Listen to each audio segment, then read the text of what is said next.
My name is Shuhei Yoshida, and now I work with nDreams to promote their exciting new game, Reach. Thank you. So I've just played this game, Reach. I'm not really a VR veteran. I don't play VR that much. Yeah. And I really enjoyed it because it felt very easy to play. But was still challenging in the right ways. Do you think VR games can be too difficult? Well, any game can be too difficult, and as one of the game developers for a long time, making games difficult is very easy to do, and making games easy for people to play is very difficult to do. And especially in VR, because there are many different levels of understanding or experience of people playing VR games, it's a huge challenge for developers to come up with the game mechanic and design that caters to both experienced VR gamers and also people who are new to VR. So with VR, going back years ago, when we first were seeing VR coming into gaming, it felt like that was the future. It's been sort of 10 years since then. Yeah. Does it still feel like the future, or does VR feel like the present now? VR is both present and future. VR has made a lot of progress from both technical standpoint. Hardware is better, more powerful PC and console, and the graphics are better, higher resolution, higher frame rate, and better tracking. Everything makes playing VR games more comfortable and a more beautiful scene that you are inside the VR. So it's helping really game developers to create a better experience and more challenging, ambitious game experience like Reach. And of course, the developers are making many VR games, like nDreams has been making VR games over 10 years, and they have accumulated experiences and knowledge of how to make VR experiences feeling great about for people. Well, you've previously spoken about nDreams and how much you enjoy Synapse. Synapse is one of my best VR games ever. And as a part of PSVR 2 hardware team myself, I was so happy that they used the eye tracking technology of PSVR 2 so that you can just look at the enemy and grab the enemy and throw it and shoot, or grab the object and throw that to the enemy.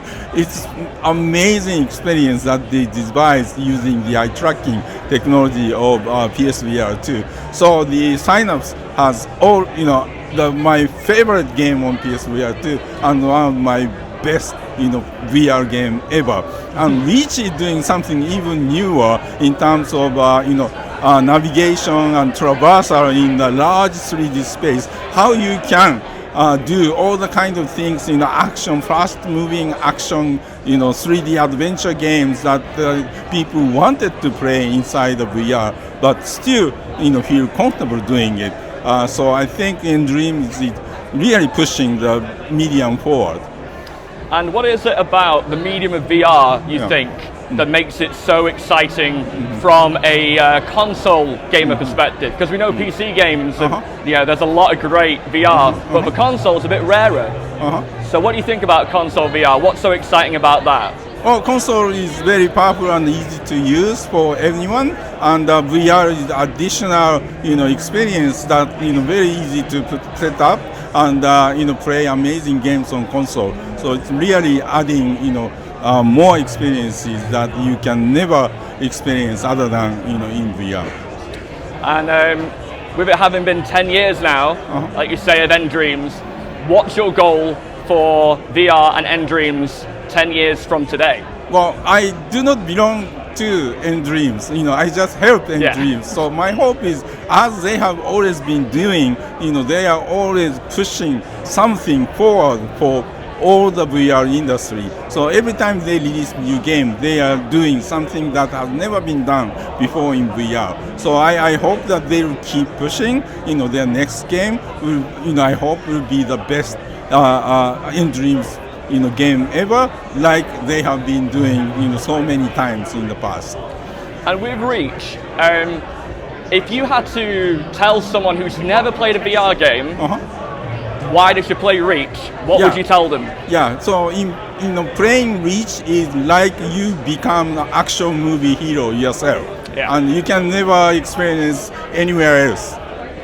I really liked at the end of the demo, after doing all the running, all the fighting, to then see that not only was it VR, but it was a simulation inside of a simulation. It feels like VR can do lots of really clever surprises like that. Are there others that we could expect from Reach besides that one? Oh yeah, so Reach, you felt like, oh okay, so I was a stuntman, but it's just the start of the game. And when you get further into the game, all the strange things start to happen, and you should look forward to experiencing that. So at one point in the game as well, I had to drag myself into a gap in a wall. And the nice chap who was showing me the game said it was like I had become the loading screen.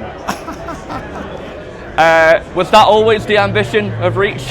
I guess so. And lastly, the bow and arrow feature was really cool. What is it about VR weapons, you think, that are so fun and so satisfying? Yeah, well, bow and arrow has always been tried in VR from the VR games from the very beginning of consumer VR games, but the way they implemented in bow and arrow feels so natural, so easy to use, and when in the middle of the action, you're able to choose, from different types of arrows and shoot, and it's really feeling great. Wonderful. And makes the combat strategic as well as fast action at the same time. Check out GamesRadar.com more on Reach.